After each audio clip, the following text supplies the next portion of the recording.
COVID-19 update.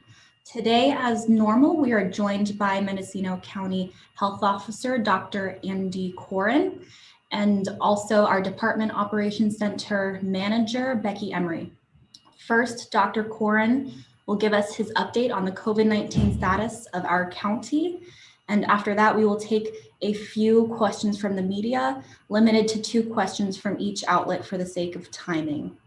And if time allows, we will also be taking questions from the public. So now beginning with our health update from Dr. Corin, you have our full attention. Thank you. So we'll start as usual with data. This is as of December 16th. The US exceeded 300,000 COVID deaths. In California, the total cases was 1.7 million and 21,046 deaths. This is over 51,000 cases and 393 deaths on December 16th alone. In Mendocino County, we've had an average daily new case rate that is 31.5, and that is up 5% over the last 3 days. On Wednesday, we had 58 new cases. The total cases in Mendocino County now are 2,108. That's up 200 from this time last week. Of those, 1,229 are from the Latinx community. Currently in isolation are 327 people, and quarantined are 482. Deaths are now still up to 24 from our county. The most recent person who is not counted in that number was from out of county and was a 67-year-old Latinx gentleman who initially got sick over 6 weeks ago and improved, came out of the hospital, but decompensated, was admitted to the hospital, and again discharged, and again decompensated, and finally passed away. This is just an example I'm bringing because these are extended acute course illnesses. Some of them are relatively short. Of course, we all know some are completely asymptomatic. We're also learning more lately about long hauler complications where it can go on for many months with complications of the heart, the lungs, the neurological system, and kidney functions. In the hospital currently, we have 11 of these. 8 are in medical surgical general care beds. 3 are in the intensive care unit. 1 is from Lake County, and 1 Mendocino resident is in Kaiser Santa Rosa.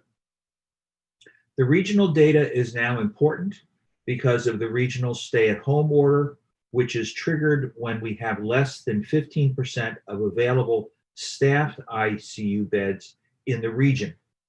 So just to go through what the regions are in California, San Joaquin has 0.7% of their ICU beds available. Southern California is now down to 0% available. Sacramento is 14.5. The Bay Area, including our neighbors to the south in Sonoma County, the Bay Area is at 12.8%. And so, of course, now they've just entered into the regional stay-at-home order. Northern California, ICU beds that are available are 21%. However, that is down 5% in the last 24 hours. And because we have 37% ICU beds available in Mendocino County, we're, along with 1 or 2 other counties, are holding up that ICU beds metric from triggering the stay-at-home order. The problem is that as other counties and regions to the south of us get filled up, they'll be transferring their patients and they'll eventually make their way up to us. We have very few actual beds that are available. That number is really only 5 ICU beds. In St. Helena, they just opened about a week or so ago after renovating after their fire, and it's filled with transfers. So we're estimating that our county will probably trigger a stay-at-home order in some way in the next 1 to 2 weeks. So where are these infections coming from? We think about clusters and outbreaks We're doing some mitigating and testing for outbreaks of the homeless shelter in building bridges. And RCS is putting all of those residents in hotels while they are able to deep clean the hotel and manage all of the close contacts as well as patients with COVID. And street medicine is monitoring those people. We also have a outbreak in Round Valley, but that's being mitigated. At three of the 4 skilled nursing facilities, we have 1 or 2 cases. Only 1 resident has been affected. So all are in various stages of testing. And Autumn Leaves, also a senior care housing, has a case. These are all vulnerable populations that we worry especially about. Noteworthy in this week's statistics is that several involve school-age children, though these are all distance learners, so these have not been caught while in school. The ages of hospitalized patients seems to be decreasing as there are more cases in the community. Most of the cases are not related to an outbreak. They're related to cases in different industries, but they're mostly due to small gatherings, break rooms, eating and drinking, leading to bringing those infections home to their families and loved ones through what we call community spread to close contacts. It is important to know that the numbers at this point are close to overwhelming our contact investigation and contact tracing team. Plus, people are not telling us all of who they might have been in contact with, or who they might have, or where they might have caught it. So it takes a lot more time to get this information, and we don't know who else may have been exposed. Some don't believe how terrible this infection is or how prevalent it is. Because of the high numbers, the contact investigation, contact tracing response is now prioritizing, according to CDC guidance, getting to all of the new cases on the same day as we can, if possible. And when we also try to contact the close contacts, but the cases that are positive are also being told that they should notify their contacts and inform them to stay on quarantine. And those quarantine orders are on our website and should be followed closely. And I'll get to how that has changed in a minute. We did change the quarantine orders this past week so that the duration of quarantine is shorter. Unless you're around more vulnerable people, you can be on quarantine for only 10 days rather than 14 that was recommended in the past. If, again, generally to review, a close contact is someone with whom you've been in contact less than 6 feet for 15 minutes cumulatively over the past 24 hours without a mask. Self-quarantine starts on the last day of that contact and goes for 10 days now. It is recommended that on the 11th day, you should get a test. Continue to self-assess for fevers and other flu-like symptoms like cough, loss of smell or taste, and other flu symptoms for the full 14 days. And if these develop, see your provider and stay on quarantine. Let me just here. Note that there have been some employers who are requesting a note from your provider or from public health to release from quarantine, and this is not possible. Our team does not have the ability to do that, and some people are being put on quarantine not by their providers or by public health, but by the people who developed the positive COVID test to begin with. The other changes in orders on our website include school guidance. We've removed the specific requirements regarding the size of student cohorts and how long they should remain stable in order to make it easier for the schools to reopen in the winter. But to make it safer still, we are making available and offering assistance with a walkthrough, so planning for each classroom, the hallways and so on and so forth can be improved. Testing at this point, I'm going to ask Becky if she's on the line to clarify that and see what's open and when various different testing sites will be functioning. Great, thank you, Dr. Corin. So currently in Mendocino County, we have testing occurring today from 3:30 to 5:30 at the Boonville Junior High School. We also have testing in Round Valley today from 1 to 4, so that's occurring right now on Rife Road. Additionally, we are continuing our testing at the OptumServe site 7 days a week at the Ukiah Fairgrounds. And we now have testing every Tuesday starting at 9 a.m. at the Veterans Hall. Participants for the Veterans Hall testing in Fort Bragg testing needs to be registered at the LHI Care/COVID testing to have a patient number when they come in. And they are doing 165 tests at that site every Tuesday. And it is a first come, first serve from 9. And if they have until 5 p.m. to get tests. Okay, thank you. So moving on to vaccines, it's been an exciting week. We met with all of our partners on Monday.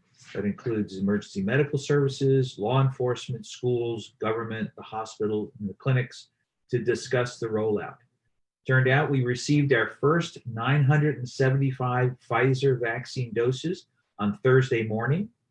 And it was put immediately into a minus 70 degrees Celsius freezer, and it was stable. So we gave the first doses that morning as well to those who qualified based on the ethical and equitable framework that has been outlined by both CDC and CDPH, California Department of Public Health. This is fairly complex, but the first phase includes frontline healthcare workers, first responders such as EMTs and paramedics and other emergency medical services, people in critical public safety roles, dialysis, and some of the most vulnerable people in our community, such as those in the skilled nursing facilities. Now, it turns out that the skilled nursing facilities and other long-term facilities will be getting their vaccines through the pharmacies that they have signed up for. And the hospitals will also be getting a different distribution because our hospitals are part of a multi-county framework. They're getting their distribution separately. So there are 5 tiers, and this question always comes up, but the general public is not expected to start their vaccines until late summer. Now, there are others who may get it sooner, depending upon their occupation and their roles, or also their health conditions. There are many changes still coming about, a lot of unknowns, mostly when are the vaccines coming, and we don't know exactly which ones are coming. So now we have Pfizer and Moderna, and there are 2 to 3 others that are in the pipeline to be approved. We don't know the quantities that we're getting yet. We don't know the frequencies for sure. But we're very excited to have started, and we look forward to that being the window to a much more open future. In summary, you know that I'm usually very optimistic, but looking at where we are and where the counties to the south of us are, we are surging since Thanksgiving. Yet Christmas and New Year's are still ahead. We'll probably trigger the statewide stay-at-home orders due to insufficient ICU beds in our region within the next 1 to 2 weeks. It may be sooner. We don't know what the onslaught of transfers from south of us will bring.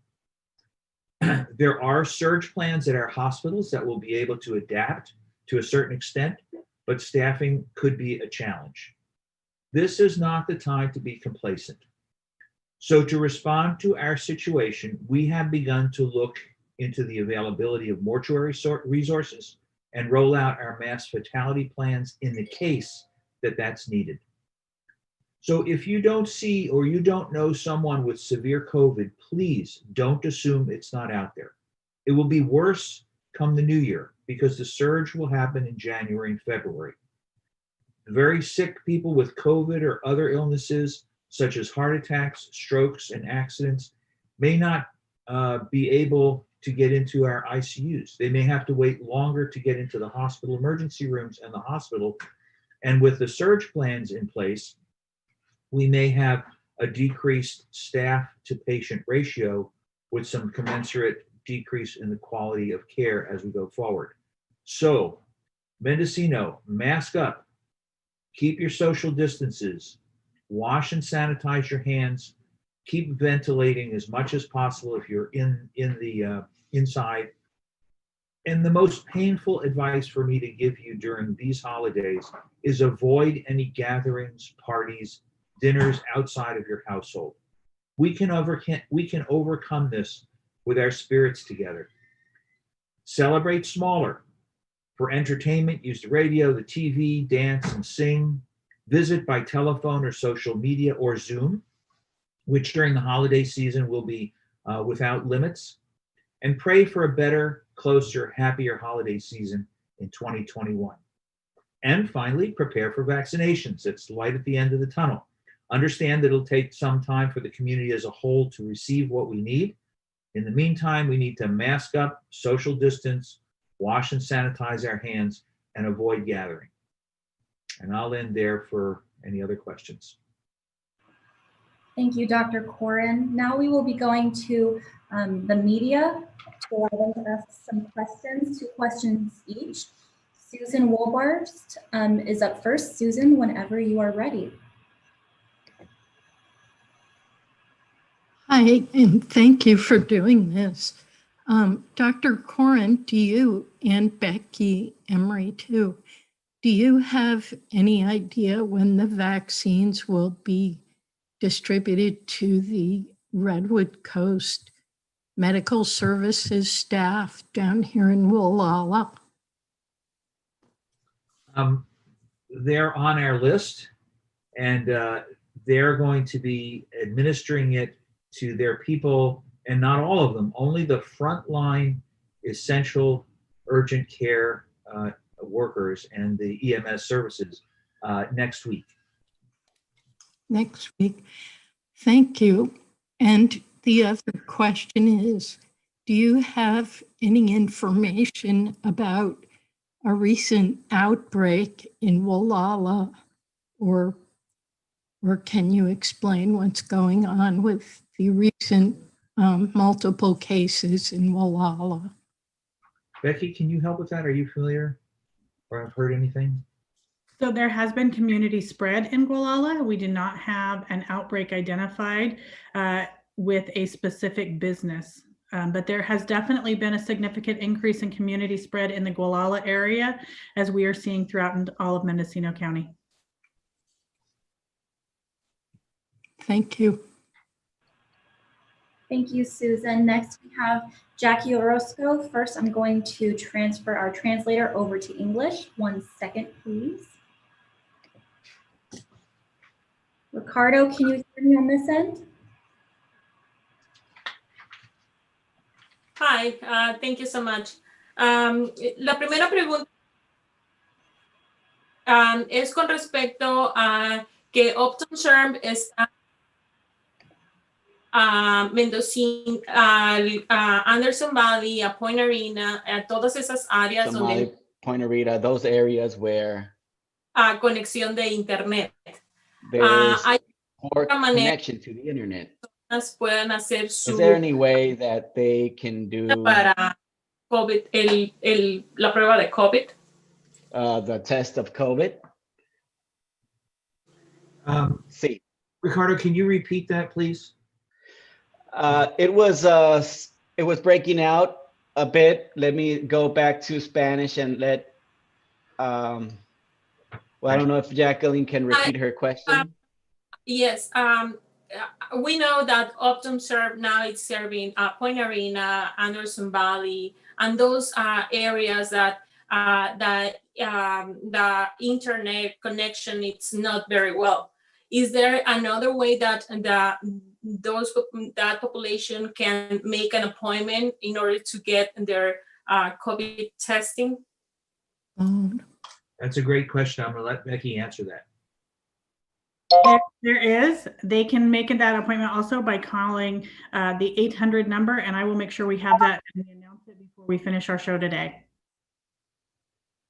Yeah, I will appreciate if the number is included in the flyer, because we have been receiving some questions about how to schedule an appointment, and people in those areas doesn't have access to the internet. Thank you so much. Thank Okay. you. So my second question it's about es acerca de la cuarentena. Ricardo, ¿me puede escuchar? Okay. And Jackie, if you want to ask Yes. your question in Spanish, just make sure you select the Spanish channel when you speak in Spanish, and then Ricardo can come to English. All right. Thank you so much, Sarah.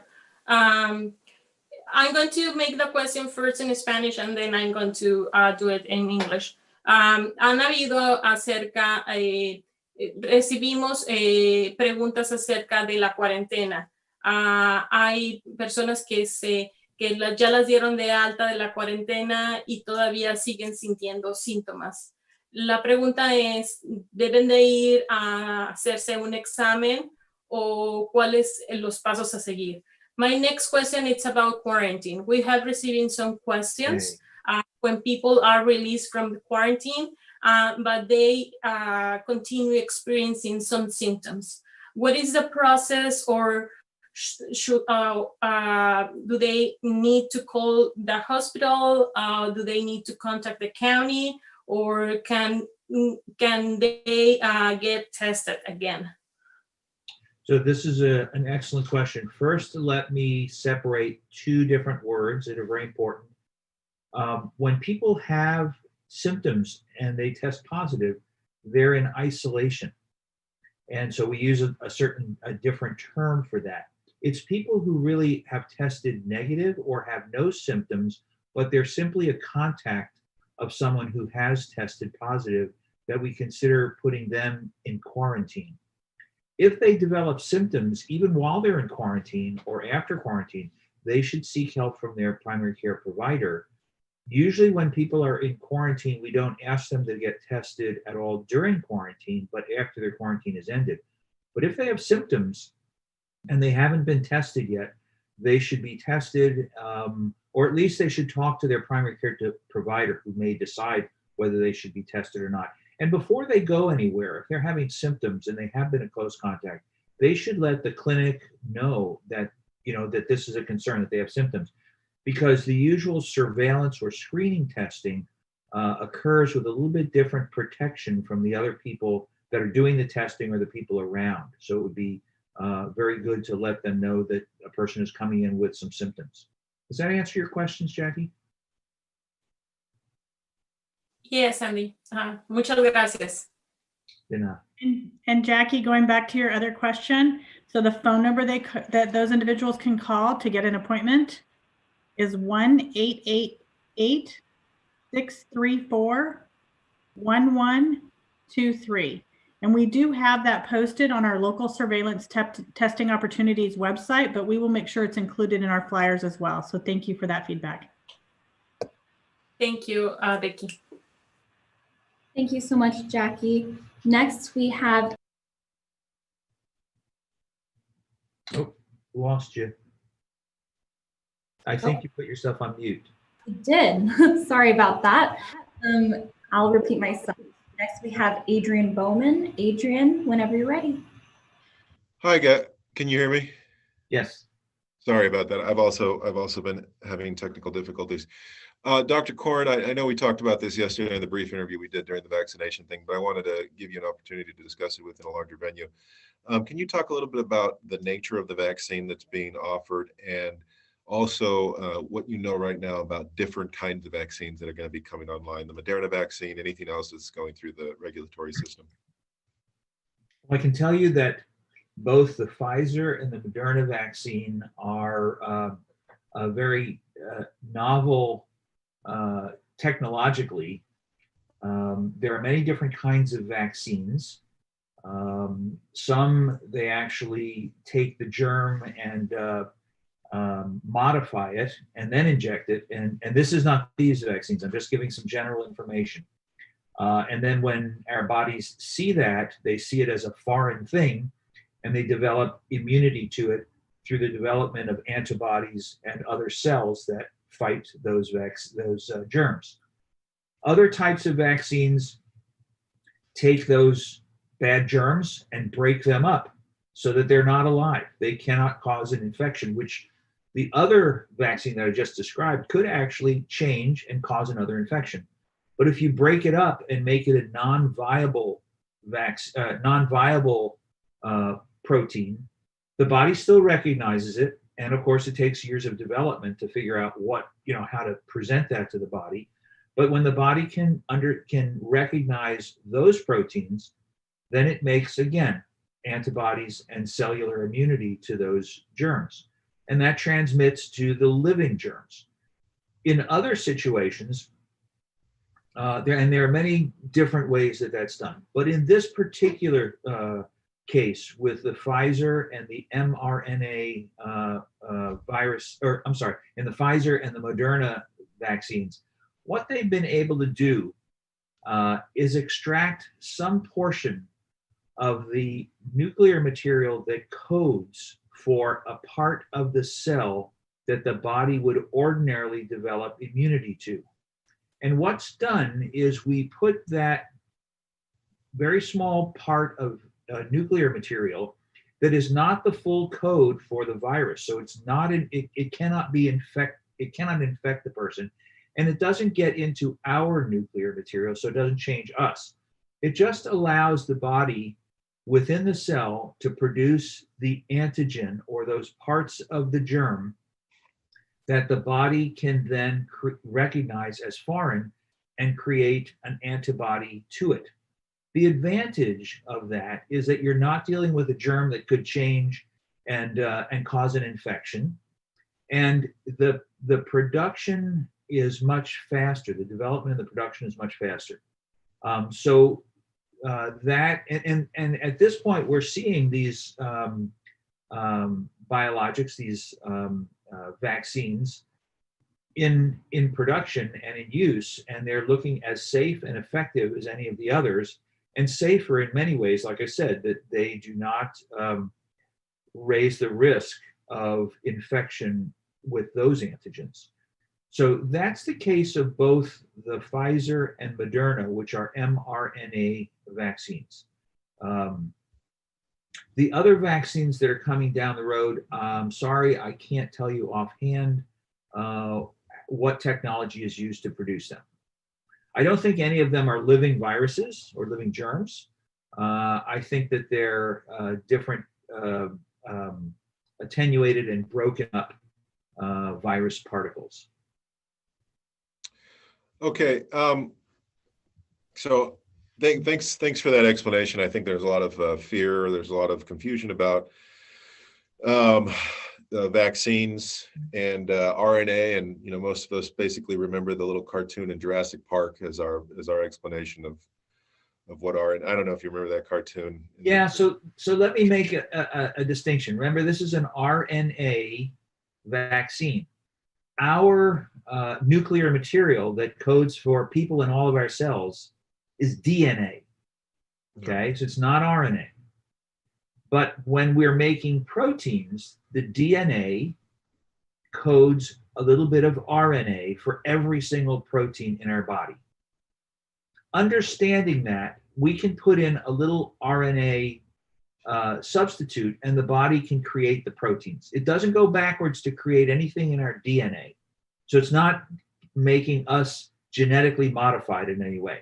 It's using our cells to produce the viral antigen to produce the immunity. Right. Though it enters the cell, it in no way crosses into the nucleus of the cell. That's correct. So shifting gears a bit, I'm wondering if you could talk about what the staffing situation looks like, and what you mentioned earlier, a reduction in quality of care if we hit a certain level of COVID cases. What does staffing currently look like? How close are we to saturation? in Mendocino County, and not just in the count of beds. I know that we count beds, but those beds are tied to a certain number of hours for nurses and hours for doctors and all the other important people working in the hospital. So I'm wondering, what's our current status? How quickly could we be tipped into that situation where nurses, where there's a shortage of nurses, and I know there's been discussion of waiving the minimum hours of nurses per bed. I'm not exactly sure how to, but there's been discussion of waiving that at various hospitals. So are we anywhere close to that, or discussions about that? No, at this point, my understanding is we're not at that point. So what happens, well, let me just step back a little bit. The hospital, each of the hospitals has come up with a very robust surge plan that happens in stages. And part of that is that they are looking at all three hospitals to work with, which gives them a lot more flexibility. And they're also part of a large organization, Adventist Health, which also gives them a lot more flexibility than your average standalone hospital. But what happens is that when a service is filled up, and let's take the general medical service, med-surg is how we abbreviate that. The ratio of nurses to patients is 4 to 5 to 1. Okay, so there's some flexibility because it depends on the acuity or the degree of illness of the patient. In the intensive care unit, it's 2 to 1. So what would happen is, first we would see that there was a need, and this is the hospital. I shouldn't say we, but the hospital would see that there is a need for more beds, and we talk about them as staff beds. And let's say they have another person who has to go on med-surg, and for a shift, they just don't have enough staff to have, let's say, 4 per person.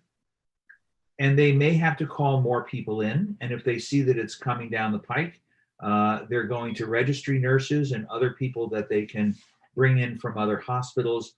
And registries also have licensed nurses who are very skilled in ICU and med-surg and the emergency room and so on. So they look to other places to bring more nurses in. If the surge plan goes beyond that, or the surge requirements go beyond that, then what you've said is that there are some ways that they can adjust down the number of nurses per person. And that requires a certain waiver. They have to declare their surge status, and they have to talk to members of the state and get approval for a special plan. But that's what we worry about. Okay. And do you know if we're it looks like we're one of the better counties in the state in terms of ICU capacity left over right now, but is that a situation they're already beginning to face in Sonoma County? Yeah, they've already faced it. They're on the state's regional stay-at-home orders. That just happened 11:59 last night. So this is their first day in regional stay-at-home. And our county is not judged alone. For that particular order, our county is grouped with the Northern California counties, and it's all of our counties that have to go, the collective of all of our counties have to go below 15% ICU bed capacity. We're still at 21%. We were at 25% a few days ago. So the fact that it's dropped down is very significant. Will it continue in that way? Remember, the availability of ICU beds is not just because of COVID. COVID is definitely the factor that's influencing it a great deal now. And if the COVID patients occupy more than approximately a third of those beds, then it becomes even more strict. And you know, the state worries, and we could be put in a stay-at-home grouping even before we got down to 15% or less than 15%. But right now we're hovering around 30% of our ICU beds, a little higher than that, is due to COVID. But our overall ICU bed availability is still not triggering the stay-at-home orders. All right, thank you very much, Doctor. Thank you, Adrian. Next, we have Sarah Wright. Sarah, whenever you're ready. Hi, thank you. Can you hear me? Yes. Hi, Sarah. Okay. Hi. I don't want to harp on the mass casualty plan, right? The day after we've gotten our vaccines and it looks like there's some hope, but you brought it up at this presser, and earlier this week you suggested to the Board of Supervisors that they look into developing a mass casualty plan and talk with mortuaries, and you suggested the fairgrounds, which I think belong to the state. Can you talk a little bit more about the details of the mass casualty plan and what's precipitating that? Well, we're looking at it at this point because what's coming up, the surge in January, February, if things are going the way they seem to be going, it could cause a situation where we really can't take care of the numbers of patients that get sick and pass away. And that's what a mass fatality plan is about. And so actually the sheriff and the sheriff's coroner take the closest look at that, and they make whatever arrangements they need to deal with those people who pass away. Does that answer your question? I don't know the specifics of the fairground or who or where it would be at this point, but that was the concern, is that we should be prepared, and it's better to prepare a little early. We're certainly not in that situation now. Right. I think the state has made several refrigerated trucks or trailers available to regions that are especially hard hit. And it doesn't look like we're at that point yet. No, we're not. No. And I'm looking at the dashboard, and it looks like we have about 343 people who are 18 and under who have been who have gotten this virus. And I'm wondering if the contact tracers have been able to establish any kind of role that children have played in being spreaders or super spreaders, especially kids who, don't have to wear masks and play outside a lot. I'm wondering if we should be keeping a closer eye on that. We're keeping an eye on it, and the state actually has a working group because we really want to get our kids back into school. They don't seem to get as sick as older children and as older adults do. However, they can. There are certain complications that they can suffer with just as much as older people can, but it's very, very rare compared to the older age group. How much they transmit and how much they transmit to each other versus the adults that are around them is still under investigation. They've been out of school, so they haven't been together as much. There has been some research being done, but again, the working group at the state level is looking very closely at that and what precautions need to be taken. I know the staff and the school boards are concerned about it because you can't have school if you don't have members of the staff there to teach. Luckily, the kids don't get as sick as often, though they do pass it around. We don't consider them super spreaders at this point because it's not so clear how much they actually transmit it to adults. And so this is something that needs to be looked at through research to come up with the best plans available. Is it time for us to start wearing masks when we're outside if we're going to be anywhere near anybody else? Yes. If you're around anybody within 6 feet, you should be wearing a mask. It's only when you're alone, outside, not with other people, that not wearing a mask is okay. All right. Thank you very much. Thank you, Sarah. Next up, we have Danila Sands. Danila, whenever you're ready. Hello, and thank you for having this meeting.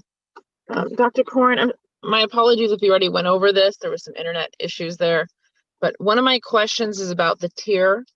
You said there was 5 tiers. I know that we were doing the 1A. I was listening to the virtual town hall meeting with Senator Mike McGuire, and some of the health officials there talked about the plans for 1B, including food and agriculture, education, childcare, as a possibility. Do you know anything about who's going to be on that next list? I don't know because it's being finalized. But yes, all of those people are being considered. We definitely want to get the vaccine to all those people you just mentioned, but the 1B list is not finalized. Let me see what I have here. They mentioned essential workers, so firefighters, law enforcement, for other first responders, National Guard, child care providers, people in congregate care facilities, and teachers and staff in school settings, state and county officials, National Guard held in reserve, correctional staff. I have a list here: postal service, food production, processing, delivery, transportation, and material moving. But to be honest with you, these are all in review at the state level, and we don't have the vaccines that have been distributed yet to get into the 1B category. So we're really focusing on the folks that have been identified in the phase 1A. Okay, thank you. Also, a lot of questions have come up since the vaccine was brought into Mendocino County yesterday, with some of the first administered. There are people that are confused that, now there's a vaccine. Why does there have to be a second dose? Is this an annual thing? And why do we still have to wear a mask and social distance? Can you explain? All great questions. So vaccines put the protein particle in the body, we call an antigen, and the body recognizes it and it takes it into the cells and begins to make immune chemicals, antigen or antibodies. But it may not be gearing up enough and quick enough to fight off an infection. So when we have, and you may remember from childhood vaccinations, we do this with polio and with diphtheria, tetanus, and pertussis. These all have a series of shots, because what we're doing is we're introducing the antigen, the body recognizes it, and then we amplify, we irritate the body again and say, hey, you better get those antibodies up to correct levels. And they've figured out what it takes to get a good level to be able to fight off an infection. Time will tell. This is less than a year old, but time will tell whether we need to have a second shot or a second year shot. We do need to have the second shot in a row, because the first shot doesn't give nearly as much protection. My understanding is, while they've advertised the efficacy of the vaccine series is 95%, what I've heard is after the first shot, it's only in the range of 15 to 20%. So so you can understand, if it's only 15 to 20% and another shot brings it up to 95%, that's good. Does it make it last for a year? We don't know yet. Hasn't been around for a year. Will the germ mutate? Will it require yearly vaccines like we do with influenza? Don't know that yet. Thank you. Thank you so much, Danila. Now we're going to move on to questions from the public. Our first question that I see here is, has Dr. Koren had the vaccine? And if yes, how is he feeling today? Quick answer: didn't get the vaccine. I'm not in one of those essential first line groups that for ethical and equitable reasons that I would be eligible. So I didn't get it. But the people that we've given it to, we've not heard that they've had any side effects yet. Wonderful, thank you. Our second question from the public: during Senator Mike McGuire's town hall, the doctor suggested for every recognized case, there are likely 6 positive cases that haven't been tested. Can it, sorry, now I have to paraphrase. What do you think is the case within our community? Do you believe that for every 1 case, there are likely 6 who have not been tested? I honestly don't know that statistic. I don't know the answer to that. There are plenty of people out there who don't know they're sick, and if they were tested, they would find out that they have the germ, and that's why we're doing the testing, the surveillance testing, or screening testing, we call it now. And that's what we want everybody to go in for, because if we find those people who have the germ and they don't know it, and we put them in isolation, we can save 6 to 10 people from suffering the infection. And if we can do that, we can save 1 person from going into the hospital. You know, so that's why the screening is just so important. Very well worth it. Thank you. Our last question from the public that we have time for is, do you think tourism will increase during the holiday season, being that we are the only place in California open to travel? Well, I hope not, but probably there will be tourism because people are, you know, they're gathering and traveling despite strong recommendations not to do so. Will we be a magnet to tourists? You know, I don't know. I honestly don't know. We have a wonderful shoreline. We want to get people healthy so it can be used, but we don't want them to use it now because they'd spread. Some would cause spread of the infection, and that's what we really want to, you know, clamp down on. All right, thank you. So that's all the time that we have today. Thank you everyone for joining us. Our next COVID-19 update for the county is set for January 8th, 2021. Please follow us on Facebook and have a wonderful day. Thank you so much. Thank you.